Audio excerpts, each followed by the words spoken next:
Hello ನಮಸ್ತೆ welcome to Kannada tarot reading awaken tarot with Nikita. ಇವತ್ತಿನ topic ಏನಂದ್ರೆ ನೆಕ್ಸ್ಟ್ 48 ಅವರ್ಸ್ ಒಳಗೆ ನಿಮ್ಮ ವ್ಯಕ್ತಿ ಭಾವನೆಗಳು ಏನದಾವ ಅಂತ ನೋಡೋಣಂತ.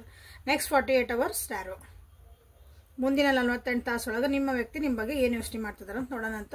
ಒರಾಕಲ್ ಕಾರ್ಡ್ಸ್ ಇಂದ ನೋಡೋಣ, ಏಂಜಲ್ ಗಾರ್ಡನ್ಸ್ ಇಂದ ನೋಡೋಣ, ಟಾರೋದಿಂದ ನೋಡೋಣಂತ.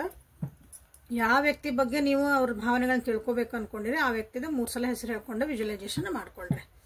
ಓಕೆ, ಯೂಟ್ಯೂಬ್ ಚಾನಲ್ಗೆ ಹೋಗ್ರಿ, ಸರ್ಚ್ ಬಾರ್ಗೆ ಹೋಗ್ರಿ, ಅವೇಕನ್ ಟಾರೋ ವಿತ್ ನಿಕಿತಾ ಅಂತ ಹೊಡೀರಿ. Nikita tarot, awaken tarot, okay, tarot Kannada, Nikita tarot Kannada. ಅಲ್ಲಿ ನಿಮ್ಮ ರಿಲೇಷನ್ಶಿಪ್ಪಿಗೆ ಸಂಬಂಧಪಟ್ಟಂಗೆ ನಿಮ್ದು ಏನೇನು ನಿಮಗೊಂದು ಪ್ರಾಬ್ಲಮ್ಸ್ ಅದಾವಲ್ಲ ಅಲ್ಲಿ ಎಲ್ಲಾದು ವಿಡಿಯೋಸ್ ಅಲ್ಲೇ ಸಿಗ್ತಾವೆ. ಮೋಸ್ಟ್ ಕಾಮನ್ ಆಗಿ ನಿಮಗೆ ಪ್ರಾಬ್ಲಮ್ಸ್ ಬರುವಂಥ ನಿಮ್ಮ ರಿಲೇಷನ್ಶಿಪ್ ಒಳಗೆ ಏನೇನು ಬರ್ಬೋದಲ್ಲ, ನೋ ಕಾಂಟ್ಯಾಕ್ಟು, ಥರ್ಡ್ ಪಾರ್ಟಿ, ಅವ್ರ ಕರೆಂಟ್ ಫೀಲಿಂಗ್ಸ್ ಏನು, ಅವ್ರು ನಮ್ಮನ್ನ ಇಷ್ಟಪಡ್ತಾರ, ಯಾಕೆ ಇಷ್ಟಪಡ್ತಾರ, ಹೀಗೆಲ್ಲ ಬರ್ತಾವಲ್ಲ ನಿಮ್ಮ ಕ್ವಶನ್ನ. ಅಲ್ಲಿ ನಿಮಗೆಲ್ಲ ರೀಡಿಂಗ್ಸ್ ಮುಖಾಂತರ ನಿಮ್ಗೆ ಗೈಡೆನ್ಸ್ ಸಿಗ್ತೈತಿ, ಅಲ್ಲಿ ಚೆಕ್ ಮಾಡ್ಕೊಳ್ರಿ. ಓಕೆ, ವಿಜುವಲೈಸೇಷನ್ ಮಾಡ್ಕೊಂಡಿರಿ ಅನ್ಕೊಂತೀನಿ. So let us start the reading. ಯಾರ್ಯಾರು ಸಬ್ಸ್ಕ್ರೈಬ್ ಮಾಡ್ಕೊಂಡಿಲ್ಲ ಸಬ್ಸ್ಕ್ರೈಬ್ ಮಾಡ್ಕೊಳ್ರಿ. ಬೆಲ್ ಐಕಾನ್ನ ಆಕ್ಟಿವೇಟ್ ಮಾಡ್ಕೊಳ್ರಿ. ಬೆಲ್ ಐಕಾನ್ ಅಂತಂದ್ರೆ ನಮ್ಮ ಟೈಟಲ್ ಬಂದಿರ್ತೈತಲ್ಲ ಅಲ್ಲಿ ಬಾಜು ಒಂದು ಸಣ್ಣದೊಂದು ಬೆಲ್ಲಿಂದ ಚಿತ್ರ ಇರ್ತೈತೆ, ಅದನ್ನ ಪ್ರೆಸ್ ಮಾಡ್ರಿ ಅಂದ್ರೆ ಅದನ್ನ ಆಕ್ಟಿವ್ ಆಗೋದು. ಓಕೆ, ಕೇಳ್ತೀರಿ ಕೆಲವೊಬ್ರು ಗೊತ್ತಾಗಿಲ್ರಿ ನಮ್ಗೆ ಅಂತಂದು ಅದಕ್ಕೆ ಹೇಳ್ತಾನೆ. ಸೊ ನೆಕ್ಸ್ಟ್ 48 ಅವರ್ಸ್ ನಿಮ್ಮ ವ್ಯಕ್ತಿಯ ಭಾವನೆಗಳು ಏನಿದ್ದಾವೆ ಅಂತ ಇಲ್ಲೇ ನೋಡ್ತಿದ್ದೇವೆ. 8 of cups in reverse, judgement and 2 of cups in reverse ಬಂತಿಲ್ಲ. ನೆಕ್ಸ್ಟ್ 48 ಅವರ್ಸ್ ಒಳಗೆ ನಿಮ್ಮ ವ್ಯಕ್ತಿ ನಿಮ್ಮಿಂದ ಕನೆಕ್ಷನ್ ತಪ್ಪಿಸ್ಕೊಂಡು ಹೋಗಿದ್ರಂದ್ರೆ ವಾಪಸ್ ಕನೆಕ್ಷನ್ಗೆ ಬರಬಹುದು ಅಂತ ಯೋಚನೆ ಮಾಡ್ತಿದಾರೆ. ಈ ಕನೆಕ್ಷನ್ ಈ ನಿಮ್ಮ ರಿಲೇಷನ್ಶಿಪ್ ಇಂದ ನನಗಿದು ಬೇಡ ಅಂತ ದೂರ ಹೋಗಿದ್ರು ಅಂದ್ರೆ, ಎಸ್ಪೆಷಲಿ ಮನಸ್ಸು ನೋವು ಏನಾದ್ರು ಮಾಡ್ಕೊಂಡು ಹೊರಗೆ ಹೋಗಿದ್ರು ಅಂದ್ರೆ, ಸೊ ಇಲ್ಲಿ ಅದನ್ನ ಮತ್ತೆ ಹೀಲ್ ಆಗ್ತದಾರ ಅಂತ ಹೇಳ್ಬೋದು. ವಾಪಸ್ ಬರ್ತದಾರ ಅನ್ನೋದಕ್ಕಿಂತ ಹೀಲಪ್ ಆಗ್ತಾರ. ನಿಮ್ಮಾಗಿದ್ದೊಂದು ಬೇಜಾರ ಅದೈತಲ್ಲ ಒಂದು ಸ್ವಲ್ಪ ಸಮಾಧಾನ ಮಾಡ್ಕೊಳಕ್ಕೆ ಇಷ್ಟಪಡ್ತಾರೆ.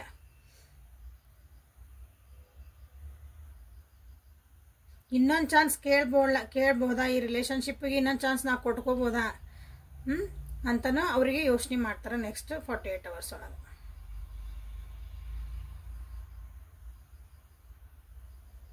ಓಕೆ, ನಾವು ನೆಕ್ಸ್ಟ್ 40 ಡೇಸ್ ಒಳಗೆ ನಮ್ ಬಿಟ್ಟು ಹೋದ್ರೆ ವಾಪಸ್ ಬಂದು ನಮ್ಮ ಜೊತೆಗೆ ಮತ್ತೆ ವಾಪಸ್ ಹೆಂಗಿದ್ರು ಫಸ್ಟ್ ಹೆಂಗಿದ್ರು ಹಂಗೆ ಆಕಾರನ್ರಿ ಅಂದ್ರೆ ನೋ. ಓಕೆ, ಆ ಪ್ರೀತಿ ಆ ವಿಶ್ವಾಸ ಮೊದಲು ನೀವು ಹೆಂಗಿದ್ರಿ ಅದು ನೆನಪಾಗ್ತತಿ. ಬಟ್ ಅದೇ ಪ್ರೀತಿ ಅದೇ ಎನರ್ಜಿ ಅಂತ ನಾವೇನು ಹೇಳ್ತೇವೆ ಅದನ್ನ ಇಲ್ಲಿ ಕೊಡಕ್ಕೆ ಅವ್ರಿಗೆ ಆಗಲ್ಲ. ಅದನ್ನ ನೆನೆಸ್ಕೊಂತಾರ, ಮಿಸ್ ಮಾಡ್ಕೊಂತಾರ. ನೆಕ್ಸ್ಟ್ 48 ಅವರ್ಸ್ ಒಳಗೆ ಇಲ್ಲೊಂದು ಚಾನ್ಸ್ ಕೊಟ್ಕೋಬೇಕು ಅಂತಂದ್ರೆ ಮೊದ್ಲಿದ್ದಂಗೆ ಇರ್ತೈತೆ. ಅದು ನನ್ನ ಮೊದ್ಲಿದ್ದಂಗೆ ಒಂದು ಅಂಡರ್ಸ್ಟ್ಯಾಂಡಿಂಗ್ ಇರ್ತೈತೆ. ಈ ರಿಲೇಷನ್ಶಿಪ್ ಒಳಗೆ ಒಂದು ಕೊಲಾಬ್ರೇಷನ್ ಇರ್ತೈತೆ, ಒಂದು ಕಂಪ್ಯಾಷನ್ ಇರ್ತೈತೆ. ಎಲ್ಲಾನು ಇಲ್ಲೇ ಯೋಚನೆ ಮಾಡ್ತಿದಾರ ನಿಮ್ಮ ವ್ಯಕ್ತಿ ನೆಕ್ಸ್ಟ್ 48 ಅವರ್ಸ್ ಒಳಗೆ.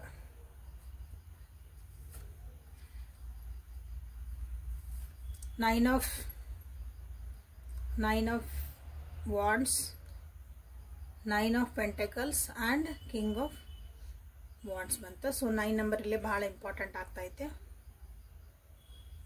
20, 22, 2 ನಂಬರ್ ಎರಡು ನಂಬರ್ ನಿಮ್ಮ ಜೀವನದಾಗೇನು ಇಂಪಾರ್ಟೆಂಟ್ ಆಗುತ್ತೆ. ನೀವು ರೀಡಿಂಗ್ ನೋಡಿದ್ಮೇಲೆ 2 hours, 2 days, 9 days, maximum 9 days, 9 minutes, 9 days, 9 seconds, okay, 9 hours ಹಿಡಿದು 9 ಡೇಸ್ ಮಟನು ಈ ಎನರ್ಜಿ ನಿಮ್ದು ನೆಕ್ಸ್ಟ್ 48 ಅವರ್ಸ್ ಅಂತ ಹೇಳೇನು ನಾನಿಲ್ಲೇ. ಈ ಎನರ್ಜಿನ ಇನ್ನು ಕೆಲವೊಂದು ವಿಷಯ ಹೇಳಲ್ಲ ಅದನ್ನು ವಾಪಸ್ ಬಂದು ನಿಮ್ಮ ಹತ್ರ ಮಾತಾಡಬೇಕು ಅಥವಾ ಹಂಗೇನಾದ್ರು ಹೇಳಿದ್ದೆ ಅಂದ್ರೆ ಅದು ಅಲ್ಲಿ ಮಟ್ಟ ಅದರ ಎನರ್ಜಿ ನೀವು ತೊಗೊತತಿ ಅಂತ ಅರ್ಥ ಮ್ಯಾಕ್ಸಿಮಮ್ ಆಗಿ. ಸೊ ಇಲ್ಲಿ ಮನಸ್ತಾಪಗಳನ್ನ ಮರೆಯೋಕೆ ಟ್ರೈ ಮಾಡ್ತಿದಾರ, ಹೀಲ್ ಆಗಕ್ಕೆ ಟ್ರೈ ಮಾಡ್ತಿದಾರ. ಬಟ್ ಅಲೋನ್ನೆಸ್, ಅದು ಏಕಾಂಗಿತನ ಅಥವಾ ಒಂಟಿತನ ಏನು ಕಾಡ್ತದೆ ಅದನ್ನ ಅವರು ಅಷ್ಟು ಈಸಿಲಿ ಅದನ್ನ ಮರೆಯೋಕೆ ಅವರಿಗೆ ಸಾಧ್ಯ ಆಗಕತ್ತಿಲ್ಲ. ಇಲ್ಲಿ ಮನಸ್ಸು ನೋವು ಏನಾಗಿತ್ತಲ್ಲ ಅದನ್ನ ಮರೆಯೋಕ್ಕಿಲ್ಲ ನಿಮ್ಮ ವ್ಯಕ್ತಿಗೆ ಲಿಸ್ಟ್ ಆಗಕತ್ತಿಲ್ಲ, ಸಾಧ್ಯ ಆಗಕತ್ತಿಲ್ಲ. ಸೊ ಹಾಗಾಗಿ ಏನು ಮಾಡ್ತಾರಂದ್ರೆ ಹಳೆ ವಿಷಯಗಳನ್ನ ಭಾಳ ನೆನೆಸ್ಕೊಂತಾರ. ನನ್ನನ್ನು ಹೆಂಗೆ ಪ್ರೊಟೆಕ್ಟ್ ಮಾಡ್ಕೊಳ್ಳಿ ಅಂದರೆ ಇನ್ನೊಂದ್ಸಲ ಹರ್ಟ್ ಆಗ್ಲಾರ್ದಂಗೆ, ಇನ್ನೊಂದ್ಸಲ ನನಗೆ ನೋವು ಆಗ್ಲಾರ್ದಂಗೆ, ಇನ್ನೊಂದ್ಸಲ ಬೇಜಾರಾಗಿ ಅದು ವಾಪಸ್ ಅದೇ ಎನರ್ಜಿ ಅಥವಾ ಅದು ಒಂದು ರೆಸ್ಪಾನ್ಸ್ ಹೆಂಗೆ ಬರ್ತದಲ್ಲ ಜೀವನದಾಗ ನೆಕ್ಸ್ಟ್ ಅಂತದೊಂದು ಪರಿಸ್ಥಿತಿ ಬಂದಾಗ they will guard them selves. ಆ ಗಾರ್ಡೆಡ್ ಎನರ್ಜಿ ಒಳಗನ ಅವ್ರು ಇಷ್ಟೆಲ್ಲಾನು ಯೋಚನೆ ಮಾಡ್ತಾರೆ. ಅದೊಂದು ಭಯನೂ ಆಯ್ತು ಅವರಿಗೆ. ವಾಪಸ್ ಬಂದರೆ ಈ ರಿಲೇಷನ್ಶಿಪ್ಪಿಗೆ ಅಥವಾ ತಮ್ಮ ಜೀವನಕ್ಕೇ ಇನ್ನೊಂದು ಚಾನ್ಸ್ ಕೊಟ್ಕೊಂಡ್ರೆ ಹೆಂಗಿರ್ತದೆ, ಎಸ್ಪೆಷಲಿ ಇಲ್ಲಿ ಪ್ರೀತಿ ವಿಷಯ ಒಳಗೆ. ಬಟ್ ಭಯನೂ ಐತಿ, ಅದ್ರಂಗೆ ಭಯನೂ ಐತಿ. ಮತ್ತು ಇದೇ ನೋವಾದ್ರೆ ಇದೇ ಹರ್ಟ್ ಆದ್ರೆ ಮತ್ತು ಹಿಂಗೆ ಬಿಟ್ಟು ಹೋದ್ರೆ, ಸೊ ಇಲ್ಲಿ ಆ ಭಯನೂ ಇಲ್ಲಿ ಅವರಿಗೆ ಕಾಡ್ತೈತಿ ನೆಕ್ಸ್ಟ್ 48 hours ಒಳಗೆ. ಸೊ ಇಲ್ಲಿ ನೋಡ್ರಿ, ಇನ್ನೊಂದು ಚಾನ್ಸ್ ಕೇಳಬೇಕು ಅಂತಾರ. ಲೈಫ್ ಲೆಸನ್ಸ್ ಕಲ್ತಾರಿಲ್ಲೇ, ಜೀವನ ಪಾಠಗಳು ಕಲ್ತಾರ. ಬಟ್ ಅದನ್ನು ನಾವು ಪ್ರಾಕ್ಟಿಕಲಿ ಅದನ್ನು ಕಾರ್ಯರೂಪಕ್ಕೆ ತರಬೇಕಂದಾಗ ಅದು ಅಷ್ಟು ಈಸಿ ಆಗಂಗಿಲ್ಲ. ಯಾಕಂದ್ರೆ ಫಿಲಾಸಫಿ ಎಲ್ಲರೂ ಹೇಳ್ತಾರೆ, ಏನು ಜೀವನ ನಶ್ವರ, ನೀರ ಮೇಲಿನ ಗುಳ್ಳೆ, ಹಂಗಂದು ಆಸೆ ಮಾಡೋದು ಬಿಡ್ತೇವೆ, ನಂದಂತ ಹೇಳ್ಕೊಳೋದು ಬಿಡ್ತೇವೆ. ಇಲ್ಲಲ್ಲ, ಉದಾಹರಣೆ ಹೇಳಿದ್ದದ ಹಂಗಿಲ್ಲೇ ಈ ರಿಲೇಷನ್ಶಿಪ್ಪಿಗೆ ಇನ್ನೊಂದು ಚಾನ್ಸ್ ಕೊಟ್ಟಾಗ ಇಲ್ಲಿ ಏನು ಅವರಿಗೆ ಅಂದರೆ ಭಾಳ ನೆನಪಾಗ್ತದೆ ಅಂದ್ರೆ, ಭಯ ಹುಟ್ಟಿಸೋಂಥ ಒಂದು ದುಡ್ಡಿನ ವಿಚಾರದಾಗಿ, ಆ ವಿಚಾರದಾಗ ನಿಮ್ಮಿಬ್ಬರು ರಿಲೇಷನ್ಶಿಪ್ ಒಳಗೆ ಏನಾದರೂ ಇದು ಬಂದಿರ್ಬೋದು, ಮೈ ಮನಸ್ಸಾಗಿದೆ. ದುಡ್ಡಿನ ವಿಚಾರ ಅಂದ್ರೆ ನನಗೆ ಅದು ಬೇಕು ಇದು ಬೇಕು, ಇದನ್ನು ಕೊಡಿಸು ಅದನ್ನು ಕೊಡಿಸು, ನೀ ಅದನ್ನು ತಂದು ಹಾಕಲ್ಲ ಇದನ್ನು ಕೊಡ್ಸಲ್ಲ, ಹಿಂಗಿರ್ತಾವಲ್ಲ ಕೆಲವೊಂದು. ನಾನು ಭಾಳ ಚೆನ್ನಾಗಿರ್ಬೇಕು ಅಂತ ಇರ್ತೈತಿ, ಬಟ್ ಅದು ನಿಮ್ಮ ರಿಲೇಷನ್ ಅದು ಫುಲ್ಫಿಲ್ ಮಾಡೋಕೆ ಹಾಕಿರಲ್ಲ. ಇದ್ದಿದ್ರಾಗನ ಖುಷಿಯಾಗಿರೋಕೆ ನಿಮ್ಗೆ ಆಗಿರಲ್ಲ. ಅದನ್ನ ಇಲ್ಲೇ ನೆನಪಾಗ್ತೈತೆ. ಮತ್ತು ಅದನ್ನು ಕೊಡ್ಬೋದಾ, ಮತ್ತು ಅದೇ ವಿಷಯಗಳು ಬರ್ತಾವ ಮಾತಾಡೋಕೆ, ಅದೇ ವಿಷಯಕ್ಕಾಗಿ ಮತ್ತು ಡಿಫ್ರೆನ್ಸ್ ಆಫ್ ಒಪಿನಿಯನ್ ಬರ್ಬೋದಾ. ಪ್ರಾಕ್ಟಿಕಲಿ ಆಗಿರೋಕೆ ವಿಚಾರ ಮಾಡ್ತಾರೆ. ಈಗ ತಮ್ಮ ಸ್ಟ್ಯಾಂಡ್ ಅಥವಾ ತಮ್ಮ ಡಿಸಿಷನ್ಸಿಗೆ ತಾವು ಬದ್ಧ ಆಗಿರಬೇಕು, ಒಂದು ಸ್ಟ್ರಾಂಗ್ ಡಿಸಿಷನ್ ತಗೋಬೇಕಂತಾನೆ ನೆಕ್ಸ್ಟ್ 48 hours ಒಳಗೆ ನಿಮ್ಮ ವ್ಯಕ್ತಿ ಯೋಚನೆ ಮಾಡ್ತಾರೆ. Okay, bottom of the deck is knight of cups in reverse ಬಂದಿದೆ. ಓಕೆ, ಇಲ್ಲಿ ಪ್ರೀತಿ ಪ್ರೇಮ ವಿಷಯ ಅಂತ ಬರೋದಕ್ಕಿಂತ ಒಂದು ಸೆಕ್ಯೂರಿಟಿ ಫೀಲಿಂಗು, ಜೀವನದಾಗ ಮುಂದೆ ಏನಾಗ್ಬೋದು ಅನ್ನೋ ಒಂದು ಭಯಗಳಿರ್ತಾವೆ ನೋಡ್ರಿ, ಆ ರೀತಿಯಾದಂಥ ಒಂದು ಎನರ್ಜಿ ಇಲ್ಲೇ ನಿಮ್ಮ ವ್ಯಕ್ತಿದು ಕಾಣ್ತಾ ಐತಿ. ದೇವ್ರನ್ನೂ ಬೇಡ್ಕೊಳಕತ್ತಾರ ಅನ್ನಿಸ್ತೈತಿ, ಒಂದು ಜೀವನಕ್ಕೆ ನನಗೆ ಇನ್ನೊಂದು ಚಾನ್ಸ್ ಕೊಡು, ನನಗೆ ಶೀಲಪ್ ಮಾಡು, ದೇವರೇ ನನಗೆ ಮುಂದೆ ದಾರಿ ತೋರಿಸು ಅಂತ ಕೇಳ್ತೇವಲ್ಲ. ಅದು ಈ ರಿಲೇಷನ್ಶಿಪ್ಪು ಇರ್ಬೋದು. ಓವರ್ ಆಲ್ ಆಗಿ ನಿಮ್ಮ ಜೀವನಕ್ಕೆ ನೀವು ಈ ರಿಲೇಷನ್ಶಿಪ್ಪು ಅವ್ರಿಗೆ ಪೂರ ಒಂದು ಇಂಪಾರ್ಟೆಂಟ್ ಪಾರ್ಟ್ ಆಫ್ ಲೈಫ್ ಆಗಿರ್ಬೋದು. ಓಕೆ, ಆ ಟೈಮ್ ಒಳಗೆ ಯಾಕಂದ್ರೆ ಕಾರ್ಮಿಕ್ ಲೆಸನ್ಸ್ ಅಥವಾ ನಮ್ಮ ಜೀವನದೊಳಗೆ ಲೈಫ್ ಲೆಸನ್ಸ್ ನಾವು ಕಲ್ತಿಲ್ಲ ಅಂದ್ರೆ ಅಗೇನ್ ಆ್ಯಂಡ್ ಅಗೇನ್ ಮತ್ತೆ ಅದೇ ಒಂದು ಪರಿಸ್ಥಿತಿಗೆ ನಾವು ಬಂದು ನಿಂದಿರ್ತಿರ್ತೇವೆ. ಅಬ್ಸರ್ವ್ ಮಾಡ್ಕೊಳ್ರಿ ಎಲ್ಲರೂ.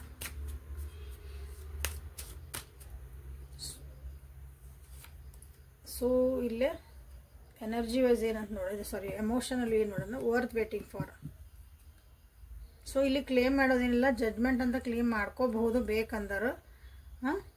ನಿಮಗೂ ಆ ವ್ಯಕ್ತಿ ಸರಿ ಅನಿಸಿ, ಆ ವ್ಯಕ್ತಿ ಬಂದಮೇಲೆ ನಿಮ್ಮ ಜೀವನ ಕರೆಕ್ಟ್ ಆಗಬಹುದು ಅಂತ ಅನಿಸಿ. ಯಾಕಂದ್ರೆ ಈಗ ಆಲ್ರೆಡಿ ಭಾಳ ಅವರು ಪ್ರೊಟೆಕ್ಟ್ ಎನರ್ಜಿ ಒಳಗದಾರ ಅಂದಮೇಲೆ ನಿಮಗೂ ಏನೋ ಒಂದು ಆಗಿರ್ತೈತಿ, ಅವರಷ್ಟು ಮಾಡ್ಕೊಡ್ರಿ. ಸೊ ಲೈಕ್ ಮಾಡಿ, ಶೇರ್ ಮಾಡಿ, ಸಬ್ಸ್ಕ್ರೈಬ್ ಮಾಡಿಕೊಂಡು ಎನರ್ಜಿ ಎಕ್ಸ್ಚೇಂಜ್ ಮಾಡಿಕೊಂಡು ಕಮೆಂಟ್ ಮಾಡಿರಿ. ಅನ್ರಿಕ್ವೈಟೆಡ್ ಲವ್, ನ್ಯೂ ಲವ್. ಸಿ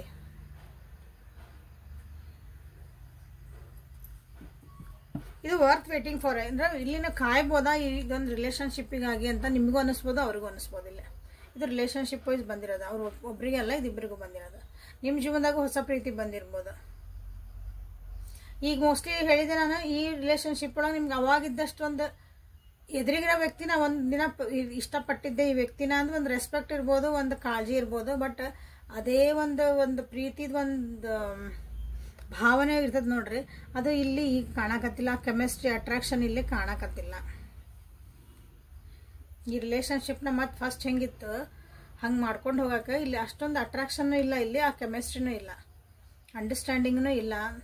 ನಿಮಗೂ ಅನಿಸ್ತತಿ, ಅದಕ್ಕೆ ಅವ್ರಿಗೂ ಅನಿಸ್ತತಿ. ಅದಕ್ಕೆ ಹೇಳಿದ್ದೆ ಆ ವ್ಯಕ್ತಿ ಬಂದಮೇಲೆ ನೀವು ವಿಚಾರ ಮಾಡ್ರಿ ಅಂತಂದು.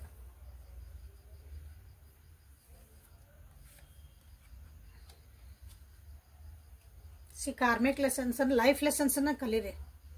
Okay, engagement,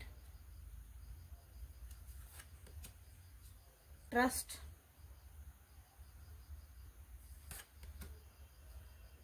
is it safe for you to love. See ಇಲ್ಲಿ ಎಂಗೇಜ್ಮೆಂಟ್ ಅಂದರೆ ಎಂಗೇಜ್ಮೆಂಟ್ ಒಬ್ರಿಗೊಬ್ರು ನೀವು ಕಮಿಟ್ಮೆಂಟ್ ಆಗಬೇಕು. ಜೀವನಡಿ ನಾವು ಜೊತೆಗೆ ಇರೋಣ ಅಂತ ನೀವು ಒಂದು ಕಮಿಟ್ ಆಗಬೇಕು, ಒಂದು ಟ್ರಸ್ಟ್ ಮಾಡ್ಕೋಬೇಕು. ಇಬ್ರು ನೀವು ಒಬ್ಬರ ಮೇಲೆ ನಂಬಿಕೆ ಐತಾ ನಿಮ್ಗಿಬ್ರಿಗೂ? ನೀವು ನಿಜವಾಗ್ಲೂ ಈ ಪ್ರೀತಿಗೆ ಬೆಲೆ ಕೊಡ್ತೀರಾ? ಇಲ್ಲಿ ಅಷ್ಟು ಓಪನ್ ಆದ ಹಾರ್ಟ್ ಐತಾ ನಿಮ್ಮಿಲ್ಲಿ? ಒಬ್ಬರನ್ನ ಇಷ್ಟಪಡ್ತೇನೆ ಅನ್ನೋದು ಬೇರೆ, ಬಟ್ ನಮ್ಮ ಜೀವನ ಅವ್ರ ಜೊತೆ ಕಳಿತೇವೆ ಅನ್ನೋದು ಬೇರೆ. ಇಲ್ಲೇ ನಿಮ್ಮ ಜೀವನದೊಳಗೆ ಒಂದು ಡಿವೈನ್ ಟೈಮಿಂಗು ನಡೆದೈತಿ ನಿಮಗೆ. ಅದು ಯಾಕಂದ್ರೆ ಇಲ್ಲಿ ಜಡ್ಜ್ಮೆಂಟ್ ಕಾರ್ಡ್ ಬಂದಿರೋದ್ರಿಂದ ಇಲ್ಲಿ ನಿಮ್ಗೆ ಲೆಸನ್ಸ್ ಕಲಿಸ್ತೈತಿ. ಜೀವನದಾಗ ಲೆಸನ್ಸ್ ಕಲಿಬೇಕು ನೀವು, ಪಾಠಗಳನ್ನ ಕಲಿದಿರ್ತೈತಿ, ಕೆಲವೊಂದು ಅರ್ಥ ಮಾಡ್ಕೊಳೋದಿರ್ತೈತಿ. ಭಾಳ ಜನ ಅರ್ಥ ಮಾಡ್ಕೊಳ್ಳಲ್ಲ, ಬರೀ ಕಂಪ್ಲೇಂಟ್ ಮಾಡಿದ್ರಾಗ ಇರ್ತೀವಿ ಜೀವನದಾಗ. ಸೋಲ್ಮೇಟ್ ಎನರ್ಜಿ ಐತಿ ಇಲ್ಲಿ. ಸೋಲ್ಮೇಟ್ ಎನರ್ಜಿ ಅಂದ್ರೆ ನೀವು ಜೊತೆಗೆ ಇರ್ತೀರಿ ಅಂತ ಹೇಳಲ್ಲ, ಕೆಲವೊಂದು ಪಾಠಗಳನ್ನು ನೀವು ಕಲೀಲೇಬೇಕು. ನಿಮ್ಮ ಸೋಲ್ ಜರ್ನಿಗೆ ಇದು ಉಪಯೋಗ ಆಗುವಂಥದ್ದು ಅಥವಾ ನಿಮ್ಮ ಸೋಲ್ ಜರ್ನಿಗೆ ಅದು ಅಪ್ಗ್ರೇಡ್ ಮಾಡುವಂಥದ್ದು ಒಂದು ರಿಲೇಶನ್ಶಿಪ್ ಆಗಿರಬಹುದು. ಇದು ನೀವು ಯಾರ ಬಗ್ಗೆ ನೋಡ್ತಿದ್ದೀರಿ ಆ ವ್ಯಕ್ತಿ ಜೊತೆಗೆ ನಿಮ್ಮ ಸಂಬಂಧ. ಹೋಪ್ ಇದು ಆತು ಅನ್ಕೊಂತಾನೆ. ಯಾಕಂದ್ರೆ ಎಂಗೇಜ್ಮೆಂಟ್ ಬಂದ್ಕೊಳ್ಳೋ ಎಂಗೇಜ್ಮೆಂಟು ನಾವು ಮದುವೆ ಹಾಕೇವೆ ಅಂತ ಹಿಂಗೆ ಅನ್ಕೊಂತಿರಲ್ಲ. ಸೊ ಇಲ್ಲಿ ಫಸ್ಟ್ ನಿಮ್ಮ ಆ ವ್ಯಕ್ತಿ ಮೇಲೆ ಟ್ರಸ್ಟ್ ಐತಾ, ಈ ರಿಲೇಶನ್ಶಿಪ್ ಮೇಲೆ ನಿಜವಾಗ್ಲೂ ನಂಬಿಕೆ ಐತಾ, ನಿಮ್ಮ ಮನಸ್ಸಿಗೆ ಸಮಾಧಾನ ಅನಿಸುತ್ತೆ ಈ ರಿಲೇಶನ್ಶಿಪ್ನ ನೆನೆಸ್ಕೊಂಡಾಗ. ಮತ್ತು ಹಳೆಯ ಕಿರಿಕಿರಿಗಳೇ ಮತ್ತು ಹಿಂಗೆ ಬಿಟ್ಟು ಹೋದ್ರಂದ್ರೆ ಮತ್ತು ಹಿಂಗೆ ಅಂದ್ರಂದ್ರೆ ಹಿಂಗೆ ಬೈದ್ರಂದ್ರೆ ಇವೆಲ್ಲ ನಿಮ್ಮ ತಲೆಗೆ ಹೆದರಿಕೆ ಆಯ್ತಾ, ನೀವು ಕ್ವಶನ್ ಮಾರ್ಕ್ ನೀವು ನಿಮ್ಗೆ ಹಾಕ್ಕೊಳ್ರಿ, ಅವ ನಿಮಗೆ ಆನ್ಸರ್ ಸಿಗ್ತಾವೆ. ಅಂದ್ರೆ ಈ ಪ್ರೀತಿಗೆ ಇನ್ನೊಂದ್ಸಲ ಚಾನ್ಸ್ ಕೊಡ್ಬೋದು ಅಂತ ನಿಮಗೂ ಅನಿಸ್ತೈತಿ, ಅವ್ರಿಗೂ ಅನಿಸ್ತಾ ಐತಿ. ಅದನ್ನಲ್ಲೇ ವಿಚಾರ ಮಾಡ್ತಿದಾರೆ ನೆಕ್ಸ್ಟ್ 48 hours ಒಳಗೆ ನಿಮ್ಮ ವ್ಯಕ್ತಿ.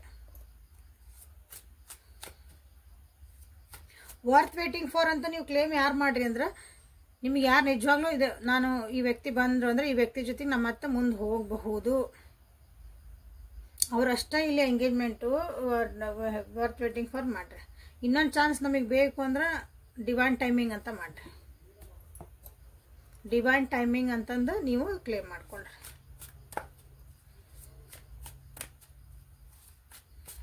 ಇಲ್ರಿ ನಮ್ಗೆ ಏನು ಬೇಕಾಗಿಲ್ರಿ ಅಂದ್ರೆ ನ್ಯೂ ಲವ್ ಅಂತ ಮಾಡ್ಬೋದಿಲ್ಲ. ನಾನು ರೀಡಿಂಗ್ ನೋಡ್ತಿದ್ದೇನ್ರಿ, ಹಂಗೆ ಅವ್ರ ಜೀವನದಾಗ ಏನು ಬರ್ತೈತಿ ಅಂತ ನೀವು ನೋಡ್ತಿರ್ತೀರಿ. Okay, done, no problem. ನೋಡ್ರಿ, ಬಟ್ ನಿಮ್ಗೆ ನಿಜವಾಗ್ಲೂ ಬೇಕಾಗಿಲ್ರಿ ಅವ್ರು ನಮಗೆ ಜೀವನಕ್ಕೆ ಬರೋದು ಅಂತಂದ್ರೆ ನ್ಯೂ ಲವ್ ಅಂತ ಮಾಡಿ. ಸೊ ಲೈಕ್ ಮಾಡಿ, ಶೇರ್ ಮಾಡಿ, ಕಮೆಂಟ್ ಮಾಡಿ, ಎನರ್ಜಿ ಎಕ್ಸ್ಚೇಂಜ್ ಮಾಡ್ಕೊಳ್ರಿ. ಡಿವೈನ್ ಗೈಡೆನ್ಸ್ ಏನು ಬಂದ ನೋಡೋಣ ಗಾರ್ಡಿಯನ್ಸ್ ಕಡೆನ. ಅದಕ್ಕಿಂತ ಮುಂಚೆ ಏನಂತಂದ್ರೆ ಕಮ್ಯುನಿಟಿ ಒಳಗೊಂದು ಮೆಸೇಜ್ ಹಾಕೇನು ನಾನು.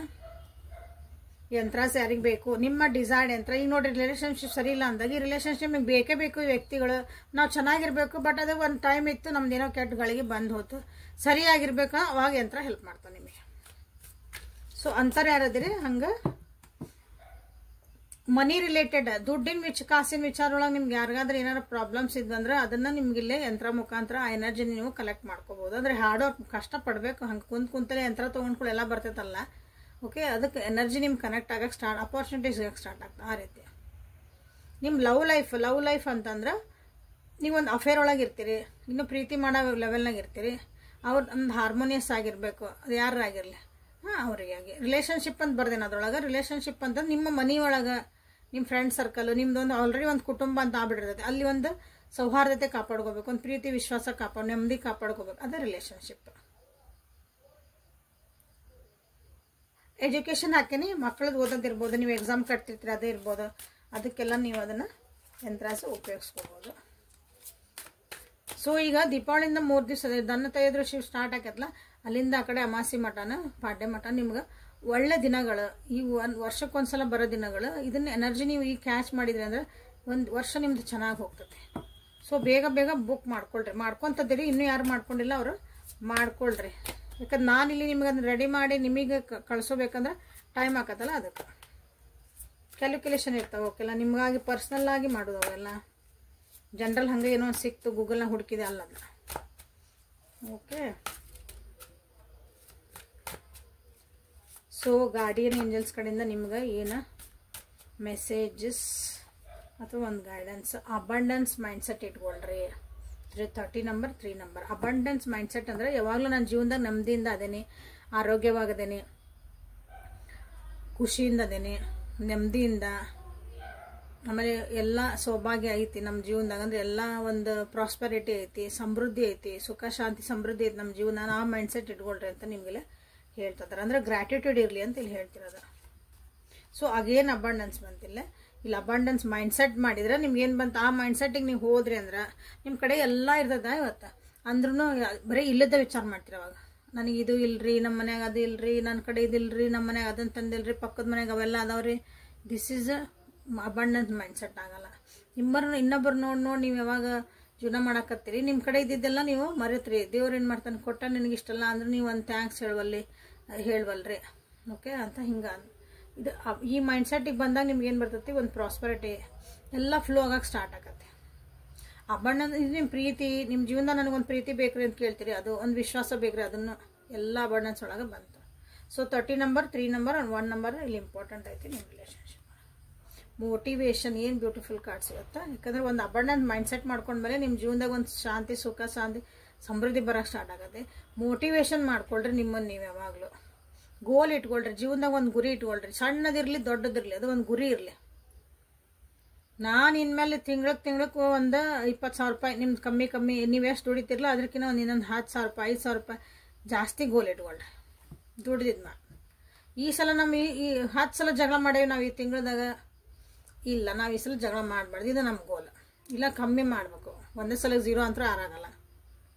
ದಿಸ್ ಇಸ್ ಹಿಂಗೆ ಸಣ್ಣ ಗೋಲ್. ನಾವು ಬೆಳಗ್ಗೆ ಲಘು ಹೇಳ್ಬೇಕು, ಹೆಲ್ದಿ ಫುಡ್ ಉಣ್ಬೇಕು, ನಂದು ಇವತ್ತೇನೋ ಒಂದು ಹೋಮ್ವರ್ಕ್ ಐತಿ, ಏನೋ ಒಂದು ನನ್ನ ಮನ್ಯಾಗ ಕೆಲಸ ಇತ್ತು, ನಾ ಇದೆಲ್ಲ ಮುಗಿಸ್ಕೋಬೇಕು. ದಿಸ್ ಇಸ್ ಸಣ್ಣ ಗುರಿಗಳು. ನೀವು ಅದನ್ನು ಫುಲ್ಫಿಲ್ ಮಾಡ್ಕೊಳೋದು ಕಲಿಯಾಕತ್ರಿ ಅಂದ್ರೆ ಜೀವನದಾಗ ದೊಡ್ಡ ಗುರಿ ನೀವು ಸಾಧಿಸೋಕೆ ಭಾಳ ಈಸಿ ಆಕತಿ. ನಿಮಗೆ ನೀವು ಮೋಟಿವೇಶನ್ ಮಾಡ್ಕೊಂಡು ಗೋಲ್ ಅಚೀವ್ ಮಾಡ್ಕೊಳಕ್ಕೆ ಹೆಲ್ಪ್ ಮಾಡ್ಕೊಳ್ರಿ.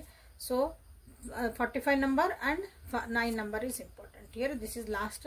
ವಾವ್, ಮ್ಯಾನಿಫೆಸ್ಟೇಷನ್ ನೋಡ್ರಿ, ಮ್ಯಾನಿಫೆಸ್ಟೇಷನ್ ಮಾಡ್ರಿ ಅಂತ ಹೇಳ್ತಾರೆ. ನಿಮ್ಗೆ ಏನು ಬೇಕು ಹೇಳ್ರಿ, ಕೊಡಕ್ಕೆ ರೆಡಿ ಆಗ್ಯಾರ. ದೀಪಾವಳಿ ಹತ್ರ ಬಂದಂಗೆ ಟ್ರಾನ್ಸ್ಫಾರ್ಮೇಷನ್ ಬಂದತಿಲ್ಲ. ನಿಮ್ಮ ಜೀವನದಾಗ ಚೇಂಜಸ್ ಮಾಡ್ಕೊಳ್ರಿ, ನಿಮ್ಮ ಜೀವನದಲ್ಲೇ ಚೇಂಜಸ್ ಮಾಡ್ಕೊಳ್ರಿ. 25 number, 7 number spiritual number. Okay, ನಿಮ್ಮ ಡ್ರೀಮ್ಸ್ ಕಡೆಗೆ ನೀವು ಲಕ್ಷ್ಯ ಕೊಡ್ರಿ, ಮ್ಯಾನಿಫೆಸ್ಟ್ ಮಾಡೋಕ್ಕೆ ಸ್ಟಾರ್ಟ್ ಮಾಡಿರಿ, ಸಂಕಲ್ಪ ಮಾಡೋಕ್ಕೆ ಸ್ಟಾರ್ಟ್ ಮಾಡಿರಿ.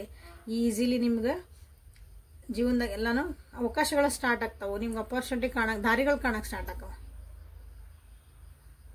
So this is a beautiful. ಇಲ್ಲೇ abundance mindset, motivation and abundance ಇಲ್ಲಿ ಹಿಂಗಿಡ ಮತ್ತು ಮ್ಯಾನಿಫೆಸ್ಟೇಷನ್ನ ಇವು ನಿಮ್ಗೆ ಇಲ್ಲೇ ಬಂದಿರೋಂಥ ಒಂದು ಗೈಡೆನ್ಸ್. ಸೊ ಲೈಕ್ ಮಾಡಿ, ಶೇರ್ ಮಾಡಿ, ಸಬ್ಸ್ಕ್ರೈಬ್ ಮಾಡಿಕೊಂಡು ಎನರ್ಜಿನ ಎಕ್ಸ್ಚೇಂಜ್ ಮಾಡ್ಕೊಳ್ರಿ. ಈ ಎನರ್ಜಿ ನಿಮ್ಮ ಜೀವನಕ್ಕೆ ಬೇಕಂದ್ರೆ ಕಮೆಂಟ್ ಮಾಡಿರಿ. Okay, thank you for being with me. ಅಬೇಕಂತ ಟ್ಯಾರೋ ವಿತ್ ನಿಖಿತಾ. ಇದು ಡೈಲಿ ಟ್ಯಾರೋ ಕನ್ನಡ. ಇಲ್ಲಿ ನಿಮಗೆ ಎಲ್ಲ ಥರದಂಥ ಗೈಡೆನ್ಸ್ ಸಿಗ್ತದವು, ಅದನ್ನು ನೋಡ್ಕೊಳ್ರಿ, ಅಪ್ಗ್ರೇಡ್ ಆಗ್ರಿ. ಹಾಗೇನು ಹೇಳ್ತಿದ್ದೀನಿ, ಯಂತ್ರಗಳನ್ನು ನೀವು ತಗೊಳ್ರಿ, ಭಾಳ ಚೇಂಜಸ್ ಕಾಣ್ತೀನಿ.